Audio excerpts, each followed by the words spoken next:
I really think your church could leverage online groups to grow your church. And I don't mean that just like exponentially grow. I mean it really could impact and grow your church in a healthy way. And I've been surprised over the last couple of years that more churches haven't embraced this paradigm. Now, I know early on the whole idea was online groups were a new thing. People really didn't know how they worked. And a church, for the most part, you're just trying to keep the doors open. You're trying to fill the room. I understand that. I will say with online groups, you get to leverage every home, every internet connection to just double, triple, quadruple the room your church can kind of invade. And this is a big paradigm shift even for groups that meet at your physical church, that if you move away from meeting on site to meeting in homes, you're not limited to the size of your church building. And most churches that switched that paradigm of embracing home, they experience exponential growth in their group strategy, because you're empowering every individual to turn their home into a meeting space. And online groups now is kind of the evolution of that. It's the 3.0 strategy of now encouraging anybody to turn any Zoom meeting, Skype call, Google Hangout into a online group. And I still think churches haven't really kind of clicked on, oh, I see how that works.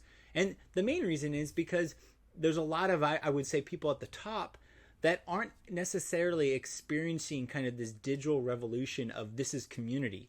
They experience the internet very much as a resource to go get information, but people under 35, they don't go on the internet just to get a news update. They go on the internet to hang out with people. I've watched this with my kids. My oldest plays Fortnite with his friends from school, and he also plays it on the weekend with his cousin who lives in Nashville, and we're in California, and they hang out and they talk. When I first started playing games, we would have LAN parties. We would connect our Xboxes using cords and we'd play Halo. Xbox Live came around and we could play online. It was a whole nother kind of idea, but I actually never really embraced it. I was kind of at an age that, I was in college. I was a little focused on school. I played online, but it was never my full community. And now flash forward, 10 years later, it's the way you game. There's very few games now that you play and you can have multiplayer screens. It's all one player because the assumption is everybody has it. Online is a community thing. The reason why it works is because it's community focused. It's not just a resource.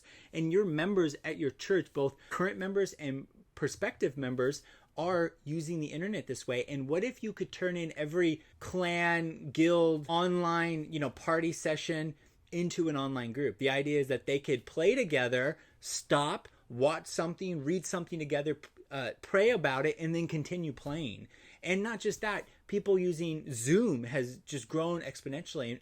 And I just think this is a huge way to kind of go, hey, you don't just have to meet on our campus. You don't just have to meet in homes. You can also meet online, and you can encourage your members, the people attending, to start a group with people that are moved away, family, friends. It's no longer about geography reach. It's about just the internet connection. And I think online groups, huge thing that more churches should embrace. And the hardest thing is that first group, because it's like, what is this? And I have found the best way to do that is for staff to lead the group, document the success, and tell that story to the community. And once they see that story, it's kind of like God. You see Jesus with, flesh, and you're like, oh, I get it. I get it. I get who God is. And you need that get moment for online groups. And so I actually want to encourage you. I have a full 1-hour course explaining how online groups work. Go in the description below. Click on that. It's a free course. You don't got to sign up. I'm not even asking for your email. It's all on YouTube. So check that course out and embrace online groups this year.